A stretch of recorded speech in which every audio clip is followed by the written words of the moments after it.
There's only one thing on this earth more powerful than evil, and that's us.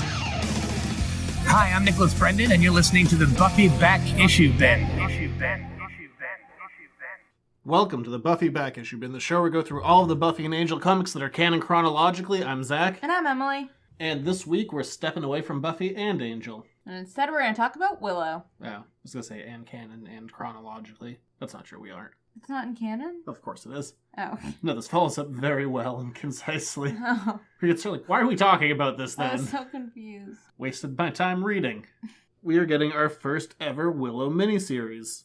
And so far, the only Willow miniseries, but still. It was good. Yeah. I liked it. The character deserving of a mini. Yeah, and I liked this one because it furthered the main story that's been going along. What's interesting about this, and something that's really interesting about the season as a whole, like even though Buffy and Angel don't cross over together, their stories are very closely intertwined. Yeah, and I guess I liked that this woven elements, obviously, because Willow was in both of them, it woven elements from both of their worlds and problems, and... Yeah, it makes the world feel more connected than it has in a lot of years. Like, yes. Probably not since, I don't know, Buffy Season 5, Angel Season 2, when they were both on the WB. Was that when Willow went over there, also? She did it later on, but yeah, not her first crossover. Her second crossover, when she went to the Hyperion, yes. First crossover was on the phone with Cordelia. I remember that. It's very exciting when Harmony was there.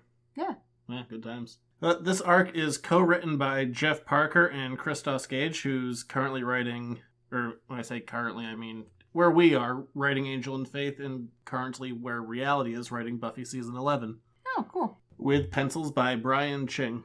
So, if you last remember, we last saw Willow when she was leaving Kortoth. Yeah. Right? Dimension hopping with Angel. Yep, and she was continuing on to other worlds and realms to try and find the magic to bring back to the Earth. Yeah, she left Angel. She's like, go now. There are other worlds than these. And she went and found some. Wasn't the reference. Oh. Look, if the Dark Tower movie isn't going to do Dark Tower references, I have to fill in for it. Okay. I only read that first book. I read more. We have Willow inner monologuing about how the world needs magic again and how things are terrible. There's rainbows that only have 2 colors. Suicide rates are up. Little kids don't have inspiration anymore to draw things on the sidewalk. Music is terrible. Coke doesn't taste as good anymore or get you as high. I don't think that it meant that kind of Coke. Well, for as skinny as she is, I don't think she's drinking it. Maybe she is. Diet Coke. Ooh, Coke Zero. Yeah. Does that still exist? I haven't drank soda in a long time. I couldn't tell you. Anyway, so Willow's like, everything's falling apart. So here I go with the broken piece of the scythe, and I'm off to go fix things. She needs to find a world that has enough magic that she can kind of siphon it over. So she does what anybody would do, and she casts a spell. I was going to say, she draws a pentagram? It's just a star inside of a bigger star. Inside of a pentagram. Willow is trying to do a divining spell to find out where the source of magic that she can use could possibly be. So she spits on her pentagram and fire explodes from it. And then she says, follow the hellish brick road. I got that reference. Yeah, because there's a... It's like in those Fidelity commercials when the bright green line shows you where you're going. It's like that, except it's a fiery yellow line. Yeah, and Willow has to follow said line to the magic. But she's attacked by demons that look like skulls with bat wings on them, and they shoot fire out of their mouths. You know what that actually looks like? That Turtles artist? Eric Talbot? Yeah. It does kind of look like something Talbot would do, yeah. Yeah. Fun fact. Okay. Fun fact, the thing reminded you of another thing. Willow's trying to fight off these weird skull fire-breathing winged things, and this giant worm comes up with like 3 rows of teeth. Well, I like this. Willow uses this one spell, and she's going to use it a few times. At least the art will show it's the same spell. Sometimes what she says is the spell is a different spell, but hey, who needs consistency? Not me. And she's attacked by one of the worms from Dune, or Beetlejuice. I've never seen Beetlejuice. It was always on... But you've seen Dune? I have no idea what that is. Is that a movie? It's a series of books by Frank Herbert, and then a movie. Okay. Well, there you go. I can't think of what this makes me think of, but Beetlejuice reminds me of ABC Family's, like, 31 Days of October, Halloween. They used to show all the Halloween movies. Remember that? No. Okay. I didn't have cable. But as Willow's about to be eaten by this giant worm, someone sets one of the skull bats on fire, and the worm jumps up and grabs that because it turns out they prefer their meals cooked. Who wouldn't if you were a giant, unseeing worm thing that had 3 rows of teeth? And we meet Merrick. He's just a guy with a ram horns and a overbite. Yeah. Or is that an underbite? That's an underbite. His bottom row of teeth are showing and they're all pointy and crap. Yeah. We don't know basic things. I'm not sure what that one is. Anyway. Demon bite. We see him from far away. He's like, no, that can't be her. He knows who she is. He does. And also, we find out very quickly that he is from the same world as Willow. And Willow very astutely points out that she hasn't ever met a conjurer who was half animal, half man, who lived on Earth normally. And he just kind of brushes it off. He doesn't say anything Just really. like, yeah, it's a big place. Yeah, he doesn't even Deal do with that. She's like, I don't remember it. And he's like, dark magic made me look like this. Moving on. Yeah, not conspicuous at all. He's definitely not a guy we know. But we find out that he's been stuck in this particular world because he was getting supplies, also not suspicious, to bring back to Earth when the seed was destroyed and the portals were closed. And he's like, I've been stuck here forever. Can we fix this problem? Willow's like, that's what I'm here to do. We should team up. And also we should control all the magic and rule Earth together as father and son. That doesn't work here.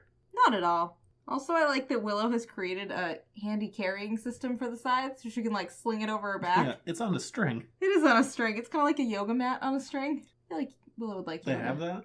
Yeah. Yeah. You can, yeah, like handles for your... Anyway. I'd rather she had a hobo bindle. Bindle? That's what it's called. Bundle? No, it's called a bindle. Is it really? Yeah. And I'm talking about, like, stereotypical, like... Oh, I know handkerchief- exactly what you're talking about. On It's a called- stick. Yeah, it's called a bindle. That's a fun word. Bindle. Bindle. Willow doesn't have a bindle. She has a string. She has a scythe and a dude. A dude with horns. And so she's like, I'm following this path to go figure out where all of the magic in this world lives. And he's like, sounds good, I'll come with you too. And as they go on their merry way... She's following one of the beams to the tower. She's not. She's following one of her divining spells. Okay, fine. Fidelity lines. They're going to lead her to the nearest branch. And as they're walking along, they're attacked by a giant monster that pops out from under the ground. He has 12 eyes, a giant mouth, and he's... Imagine Slimer, but now make him a demon bug. Boom. Done. Wow, that was a good description. Right? Yeah. That ain't bad. I still can't think of what the other thing looks like. There's some movie that is like coming into my head that I can see. Dune or Beetlejuice. I have never seen either of those. It was probably with you that I saw this movie. How many movies do I watch where there are giant, Those sightless worms that come out of the ground and start to eat things? Those giant worms from the Hobbit movies that made tunnels? Oh, maybe. Oh, that might be it. I think we have stumbled upon it. I like to not give you many clues and then have you guess movies until they come to me. But Willow shoots the exact same spell as before with a different incantation. Flamma Frigus. But it's literally the exact same spell. Yeah. Yeah, just The exact same blue lighty thing. that she's shooting out of her hand in the exact same way. Yeah. And her Flamma can't pierce his hide Merrick starts to try to attack said thing. with his own magic. Yeah, it doesn't work. Instead, the giant weird thing laughs at them. He has a weird laugh. It's like, yer, yer, yer, yer, yer. Okay, I've heard you laugh like that sometimes. I don't say yer, yer, yer, yer, yer. That you know of. I do the, like, single crabapple, ha. I giggle or I go straight from the belly. Yes. Those are It's my... just like a bunch of the ha's strung together. So you know I think something's funny. Ha! Yes, that is true. It's so distinctive in a movie theater. I know. Yeah. I don't like it. It's involuntary. Well, it's better than when you involuntarily yell, "What? What?" There's only one sometimes. Oh, he still has the string on it. I like that that's sticking around.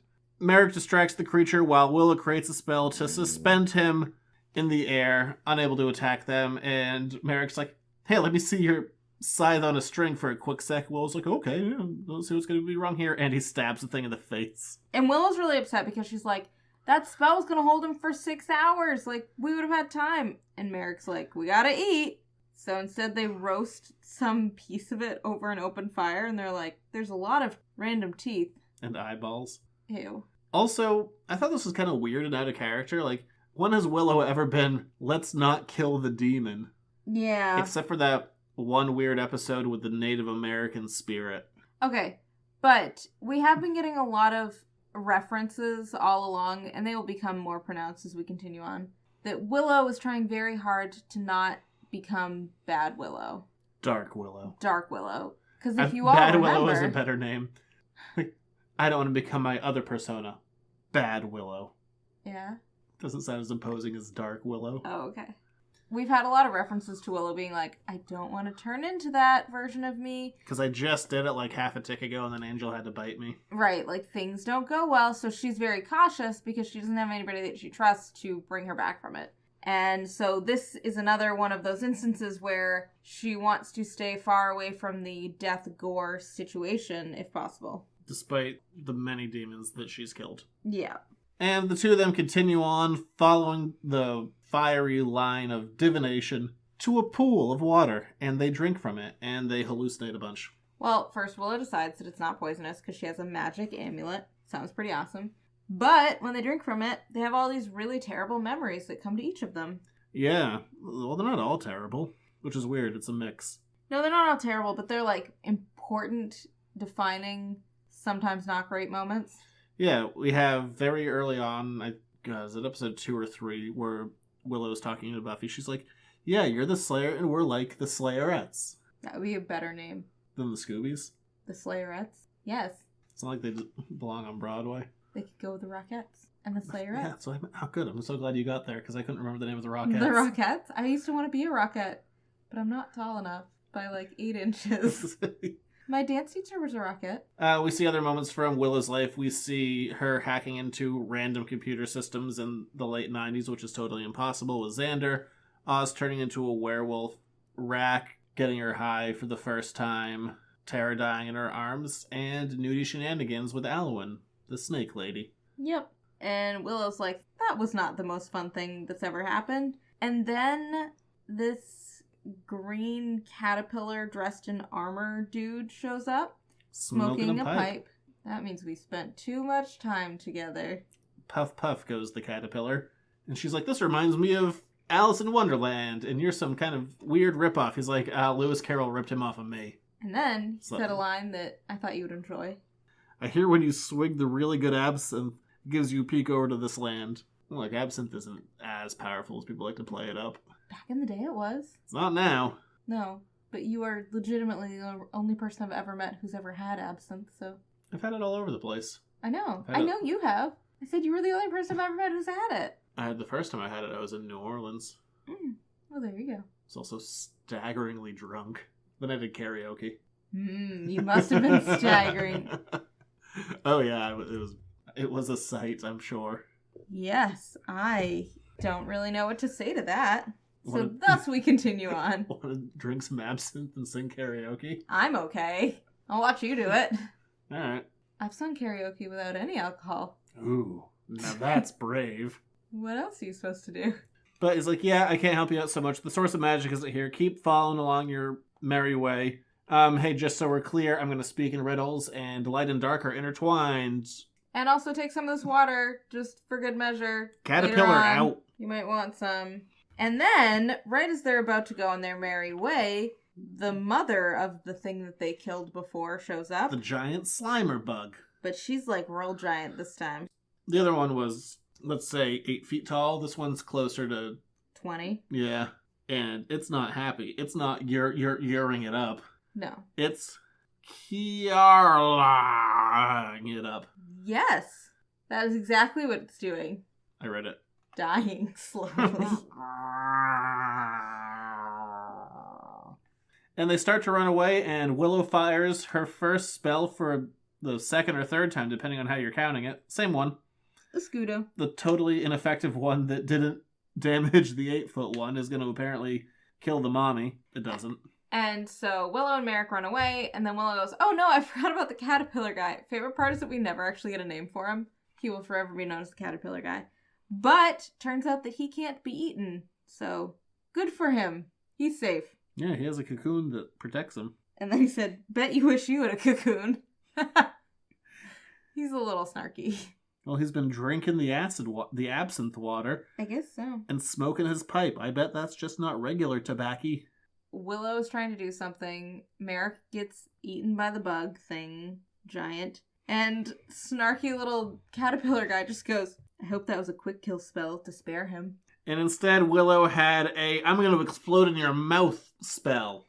Yeah, it's like she used him as a grenade that she threw inside of the monster. It was effective. Yeah, because its entire head blows up, and Merrick is covered with guts, and so is Willow. It's real gross. But Willow uses some more fancy magic, cleans up the pool, gives herself a new outfit. And offers to clean up Merrick a bit so he can look like his old way. He's like, no. Let's not be doing that. You don't know me. I didn't catch that particular reference. I got all the others, but that one didn't click until right now. Huh. Oh, where he's like, no. Don't make me look normal. Yeah, that's funny. Because we're definitely not acquainted. So Willow and Merrick continue on their way, following the path with some extra fancy magic memory water with them, just in case. And they get attacked by a flock of blackbirds. Blackbirds singing in the dead of night. Is that your karaoke song? No, I think it was Pearl Jam. And they're being attacked by nightmares. And I really like this a lot because this is calling back to Angel Season 5. Illyria mentions that nightmares used to be like physical things that walked the earth. And like she was like, I wonder who they consulted so to be relegated just inside of people's heads. It was a really cool idea, and we get to see it actually visualized here for the first time. Yeah, so good job with continuity, book. Right. And if the blackbirds touch you, they aren't really birds, but if the blackbirds touch you, then you start living the dream that it was. And it's not necessarily a nightmare, although most of them are. Yeah, sometimes there's a sexy nurse dream. Maybe it was Buffy's. Doubt it. It could have been. That's what I thought. Because he's like, I got stuck in a sexy nurse dream. Do you remember the sexy nurse dream Buffy had? No. But it could have been. When she was intertwined with Spike and Angel, and she was dressed as a nurse. Oh, I just tried to block that whole thing out. It probably was then. Willow is touched by one of them, and she has a dream where Xander and Dawn don't have faces, but then she quickly escapes. So yay. Yeah. And we find out that Merrick can breathe fire. Handy skill. It is. And he starts burning all of the nightmares after he escaped the sexy nurse dream. Yeah.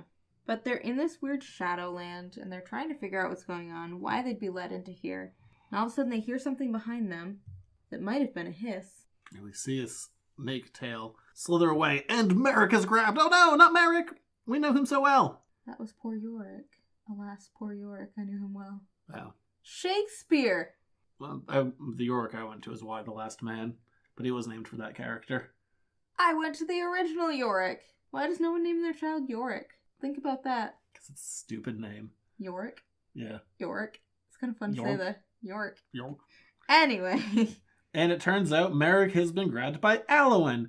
But we not actually reveal that yet. I got distracted by Yorick. Oh yeah, who is still nude as can be with some tastefully placed hair. Mm. And Merrick's like, quick, get her! And Willow starts making out with her. He's like, not what I meant. Not at all, really. But continue if you must. And thus, Willow and Alwyn are very happy to see each other. Alwyn has shown up actually not alone, but with 3 other witches, one of whom looks like Poison Ivy, another one who has giant wings and is vaguely gray, and then another one is a centaur. Yeah. So life is good there. And they're like, hey, come back to this awesome place where we got all these other lady witches, and everything's super cool there, and we'll definitely help put you on your path. They formed a super coven.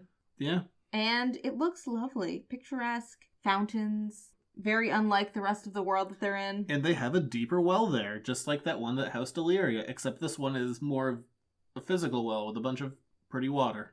And really nice. Yeah. It seems much more spa-like. Less tombey. Yes. And they're like, oh, what's that thing you're carrying on a string? That scythe. Let's fix that for you.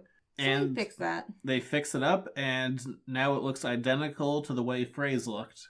AKA the blade is all red now. It used to be the old scythe was mostly red with a silver edge to it. Yeah, and now it's identical to what Phrase had, even though that got kind of retconned away when Buffy went into the future, and then Phrase didn't look like Phrase anymore. It looked like the other one, but whatever, who cares?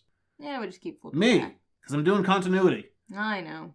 And Willow takes a side, she's like, this is nifty, going home. And she cuts a hole in reality, and she cuts over to Buffy Season 9 with some dialogue that we're going to be seeing relatively soon in the show. where Buffy is talking to Xander and Dawn, and Xander and Dawn are trying to talk about Buffy's feelings. Yeah, they're trying her feelings towards Dowling.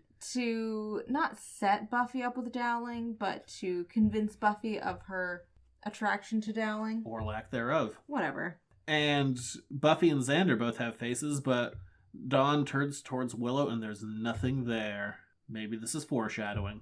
Maybe. I doubt it. Maybe the artist just forgot to draw a face. Maybe. That was funnier. Which would be a better option, that I know. That would be awesome. It's like, oh yeah, forgot that face. That was a rough one. And the portal closes and Willow's like, hey. Where did everything go? And Alwyn's like, I should have told you. I tried everything to get back to you. We can't get back to Earth because there's no magic on Earth, and you need the magic to make the connection work. So you're stuck here. With us, in the Super Coven. But you have a pretty new scythe. In a Super Coven. And Willow freaks the hell out as she starts cutting holes open in reality.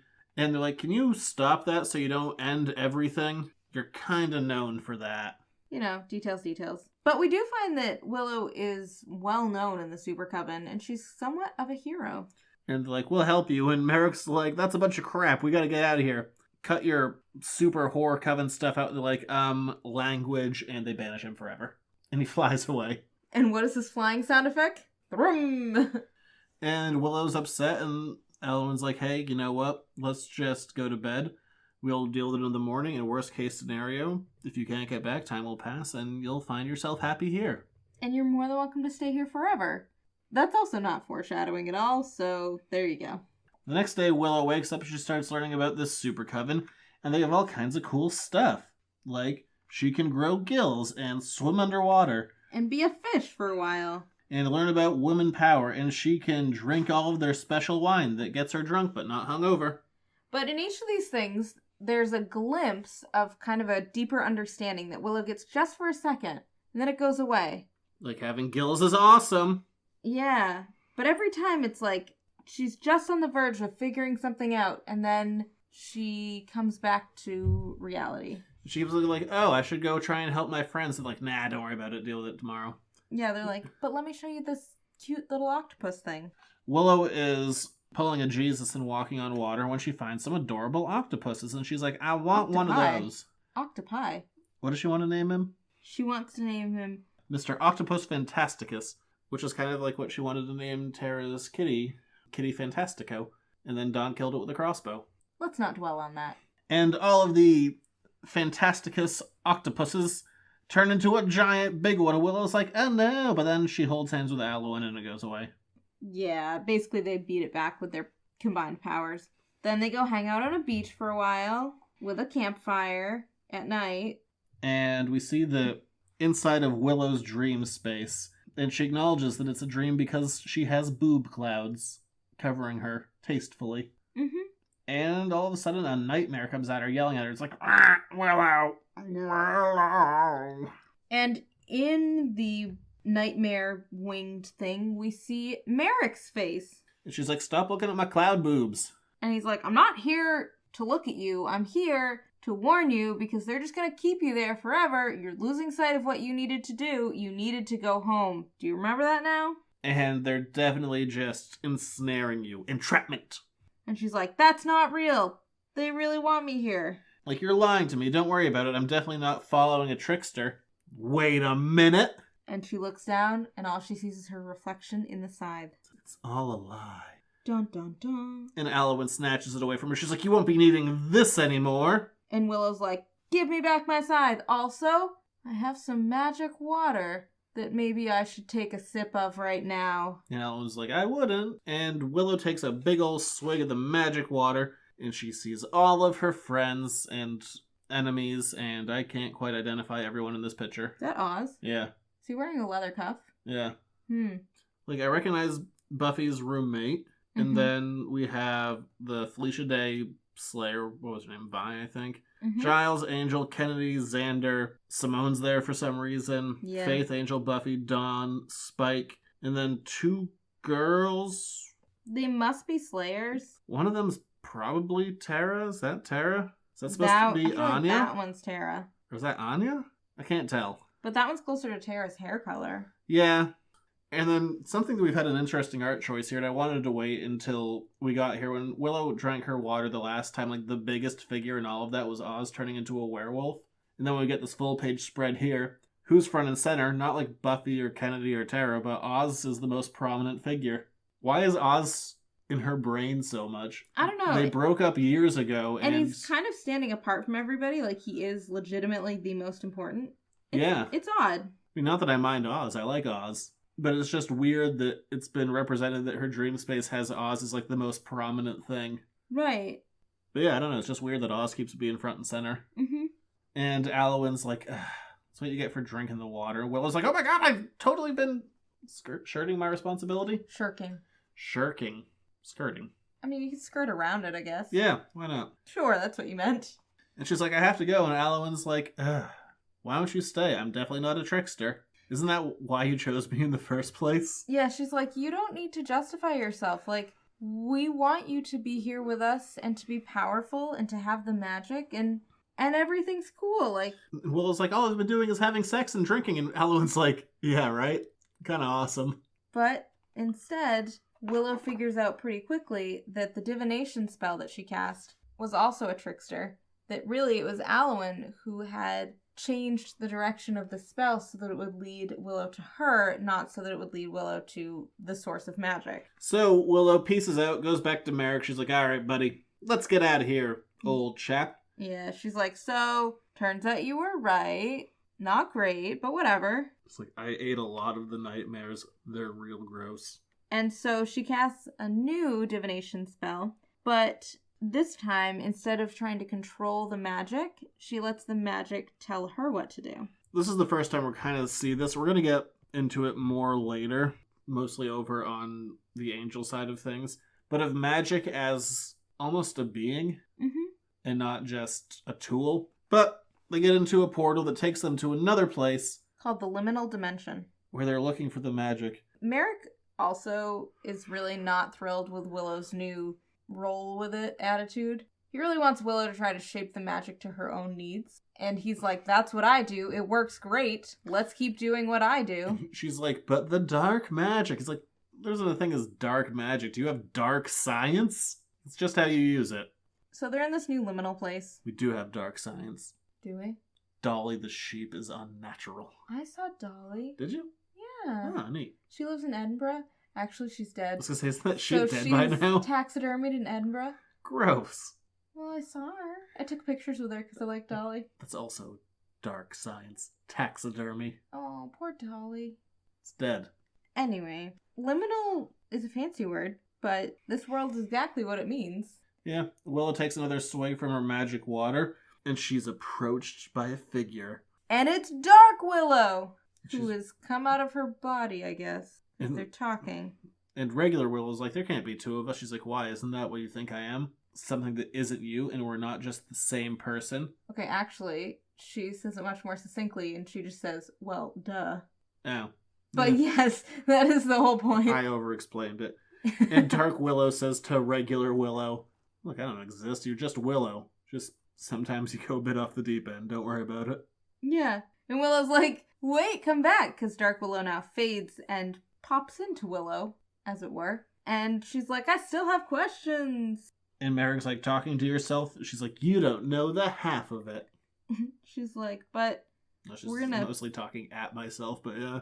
She's like, I like this magic here. It's more internal, more fun to work with. It's less explosive. And Merrick's like, this is just dumb. Then he bear hugs her. Yes. Which is very invasive. He's like, I want you to channel some of the magic that I just found, because liminal means a boundary. He says, you gotta give a little to get a little. And Willow freaks out. She's like, I've heard that weird catchphrase before. Actually, what does she yell? Goddess, I can't believe I didn't see it. And then he calls her Strawberry. Mm-hmm. And it turns out Merak is just a regular old Rack. Yeah. Because like, he didn't even really change his name. He just added something to it. Mer. Yeah.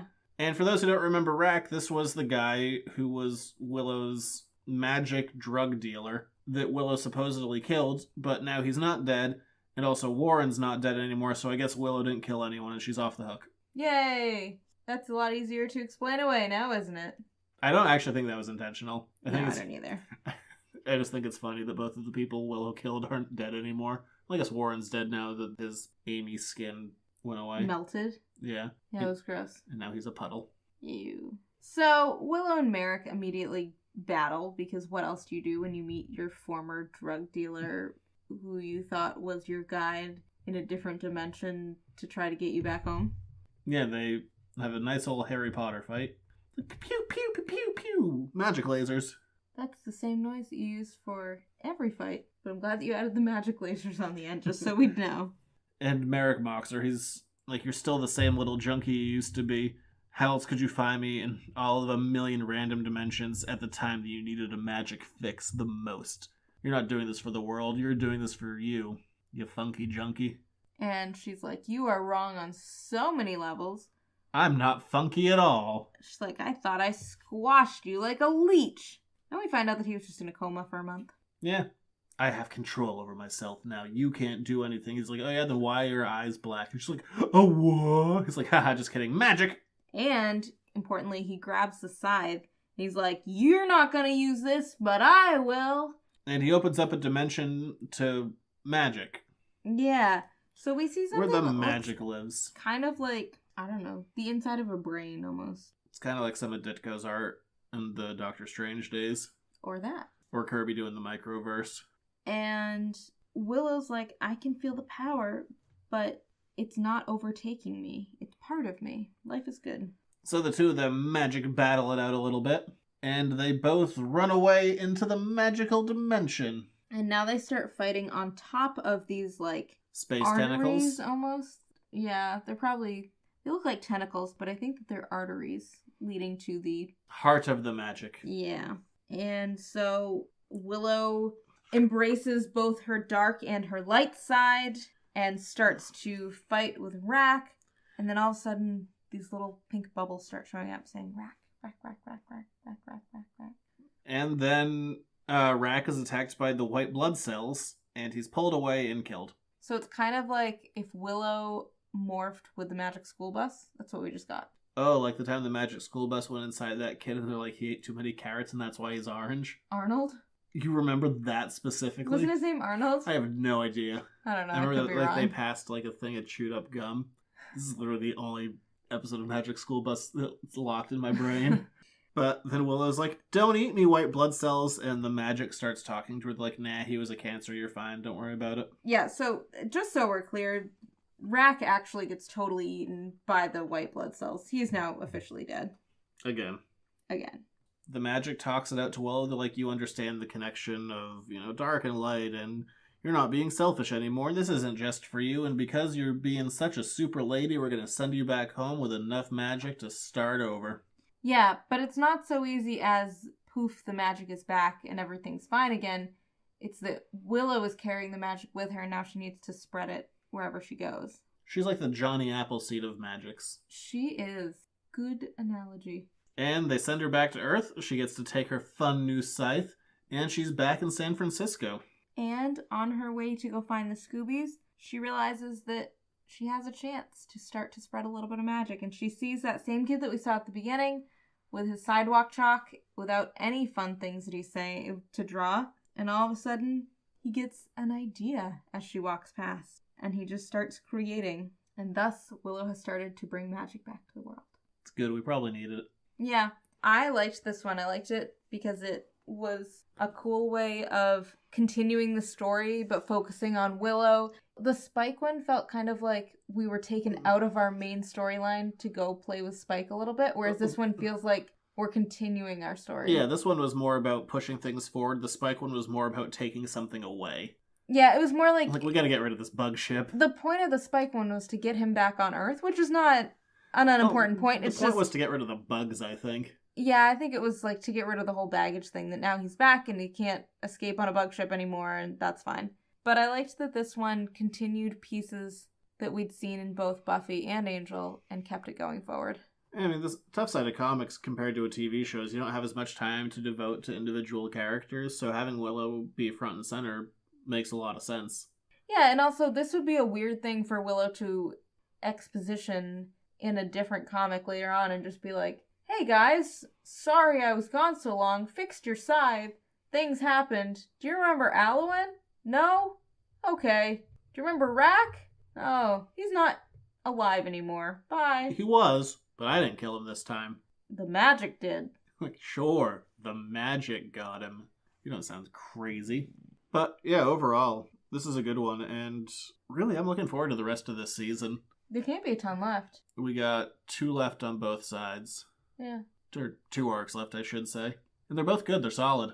Which is nice, because especially on the Buffy side, we had kind of a rocky start, but we're going to finish strong. So there you go. They stuck the landing. Or they're going to, we're not there yet. And the Angel stuff has been pretty good consistently, so hey. So hey, there you go. We're back next week for... Angel. Angel. Yeah. You know what's up next week? Angel. That. Oh. Yeah. We may or may not have a piece of original art from the next arc. Yeah. We do. One. But yeah, if you want to find the show, you can head over to editorsnotecomics.com on Facebook, Instagram, Twitter. If you want to get the show a week early, take $1, give it to us over on patreon.com/editorsnotecomics, and you'll get the show a week early every single week. Yeah. Or if you want to hear my other show, you get that show a day early. That's a news and topical one where I talk about things with another guy. Right. True. It's not you. It's not me. Sometimes I yell down at you too. Yeah. For all the things that I have to cut. Yeah. And then you have to cut those parts too because I yell down. That show is heavily edited at times. Yes. This one less so. Huh. Funny how that is. Yeah. Yeah. Or if you want to reach out to us, it can be found at editorsnotecomics@gmail.com. Do you have a thought, a thing we should do differently, a criticism, a compliment? Mostly those. In your email, don't forget to remind Zach to tell me that email happened, because I don't know. I usually tell you. You sometimes tell me. Okay. Sometimes you tell me while we're on the show. Huh. And then, of course, we're on iTunes and YouTube. If you could rate the show, help other people find it.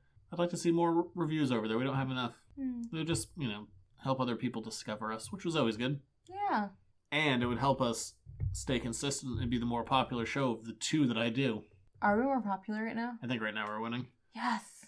All I ever want to do is beat the other show. Some months the other show does better. Sometimes we do better. I think this month we're doing better. Okay. We'll be back next week to talk about Angel in jolly old England.